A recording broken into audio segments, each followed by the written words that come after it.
Hello, I have decided to do an impromptu live. Now, I haven't advertised it at all, so I may end up with nobody. I may end up talking to myself for the next 10 minutes, which is fine. If anybody does join, please feel free to comment and I'll try my best to answer your question. And maybe if you're not watching it now, you might watch it later, in which case, hello. So this live is all about blood sugar balancing, what it is and why it works. When I spoke to a lot of people about losing weight, the biggest issue that came up was, I don't want to give up the carbs. I love my carbs, potatoes, pasta, rice, all of those things. And we've been told for a very long time that we have to get rid of fat because fat's going to give us heart disease, and we have to eat lots of healthy whole grains. But actually, it's not quite the truth. And lots of research lately is showing us that fat is really good for us. We need fat. There's no link between dietary fat and cholesterol. And maybe it's the carbs that are actually causing these problems that we're having with our health. So the way that I work is I actually use low carb, not no carb. I don't go no carb. That can be useful for some people, but for the majority of people, low carb is better. Moderate protein and lots of vegetables and fat. Now, low carb essentially means low sugar. Why is that? And it's because fat doesn't make you fat, but sugar does. And when we talk about sugar, it's not just white table sugar, because everybody knows that's bad, right?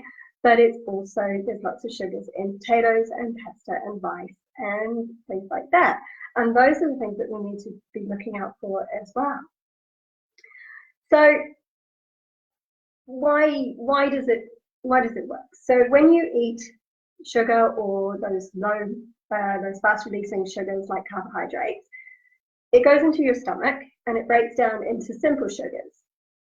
Those simple sugars then cross through your stomach lining into your blood. When they get to your blood, your brain gets a message to say there's sugar in the blood. And the brain doesn't want to have sugar in the blood because that's not where it belongs. So it sends insulin to grab onto the sugar molecules and puts them into the cells. When the sugar gets into the cells, then it's used for growth and movement and energy and all of those good things, repairing everything, all of the stuff that keeps us alive, basically.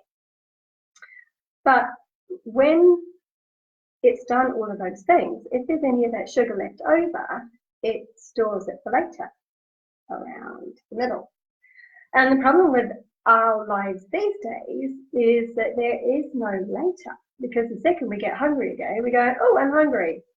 Grab something, eat it. And the same thing happens again. So by following a blood sugar balancing diet, and I use the term diet here, but actually I don't mean diet because I don't put people on diets. I get them to change their lifestyle. That's very, very important because when people come to see me, I do not want them feeling like they're being punished by the foods they're eating. You know, everybody else is sitting around at a restaurant having a delicious meal and they're sitting there with a salad and a carrot going, yay, this sucks. So it's about changing your lifestyle and changing the way that you look at the foods that you're eating. When I go to a restaurant, I will have a steak. I love steak, right? And I'll ask for it with lots of vegetables. Now, I might have a few chips. I'll steal some from my husband or from the kids because I like them and I don't want to deprive myself. But I just have a few to get the taste, and that's enough. And then once I finish my meal, I actually feel really good. And I don't feel heavy and stodgy and bleh, like I know I used to in the old days before I knew about this. And I feel really good. And then I might even treat myself to a dessert. So the way that it works when you do a blood sugar balancing diet, I hope you can see this okay. When you eat something with sugar in it, where are we? Over here. No, over here. We're all around the wrong way. The sugar goes into your bloodstream, insulin goes into your bloodstream, insulin takes the sugar out and you end up with a dip. Now this dip here is when people often experience cravings for chocolate or chips and things like that. They often have low mood, they feel tired, they have no concentration. I don't know if you've ever been working and had a meeting after lunch and you're sitting there in the meeting and you're like this, desperately trying to keep your eyes open. I remember when I was working in banking, digging my nails into the palms of my hands, trying to stay awake in these meetings because of the foods that I'd eaten at lunchtime. It just didn't work. Now, if you follow a blood sugar balancing diet, it keeps it more on an even keel, okay? So the sugars are released much more slowly. And when those sugars are released slowly, it keeps you going for longer, so you don't feel hungry so quickly afterwards. Your concentration stays better, you're able to maintain your focus for longer, and you don't have those dips where you're storing that sugar as fat for later on. So what can you do to follow a blood sugar balancing diet? Well, the most important thing is to reduce the amount of carbs that you're eating and replace it with lots more vegetables. Now, again, another thing that a lot of people say to me is, oh yeah, I eat loads of vegetables. And then when I get them to keep a diet diary and we look at it together and I'm like, okay, well, where are all these vegetables? And I'm like, oh, well, I had 3 portions at dinner time. And it's like, yeah, okay, and the rest. We really don't eat enough vegetables. So that's something to really pay attention to, and try and get a portion of vegetables in at every meal if you can.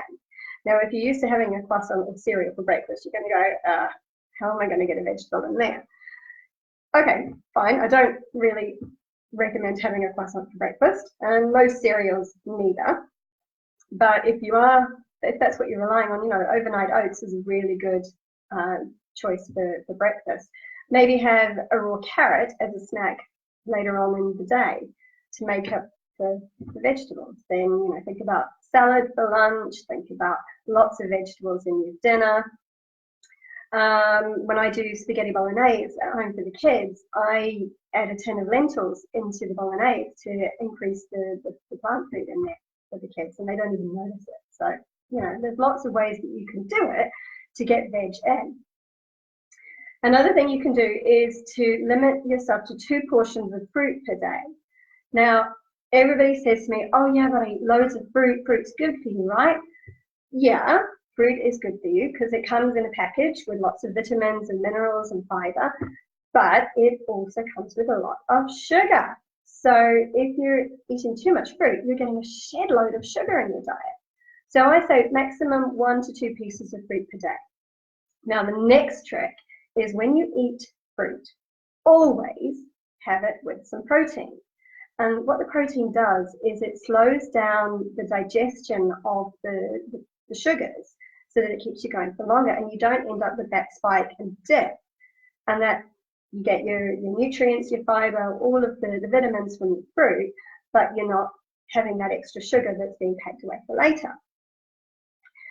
Now, a lot of people have said to me, oh, but I can't give up my chocolate and my cakes. I really, really enjoy it. I'm baking, and if I'm baking it for everybody else, then I always want to have some too.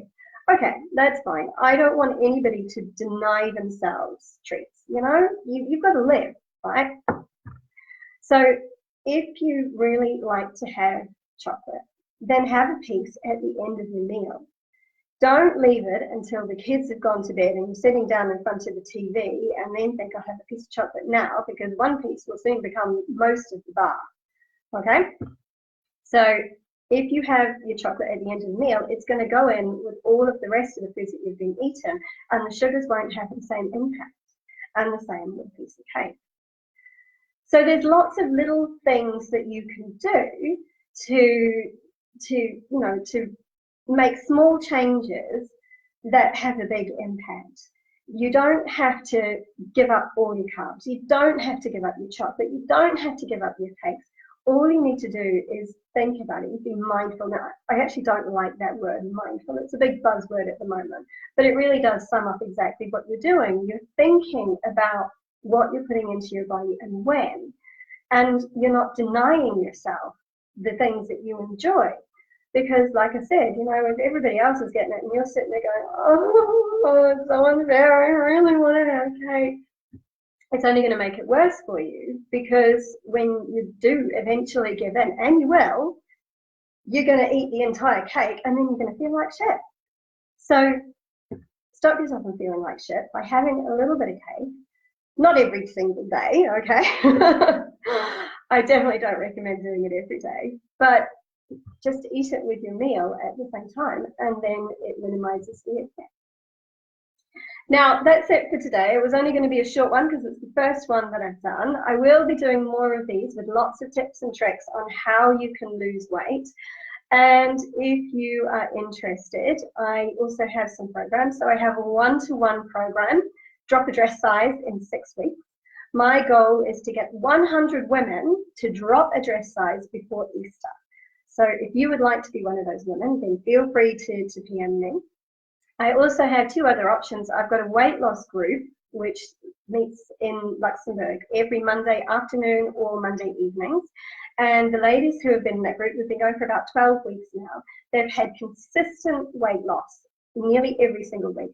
I won't say every week because we just had 2 weeks with Christmas and New Year in between, and that threw a bit of a spanner in the works. But the ladies did not put on as much weight as they expected to, and they're back on track now, and I expect that they're going to be getting back to their ideal weights very, very quickly.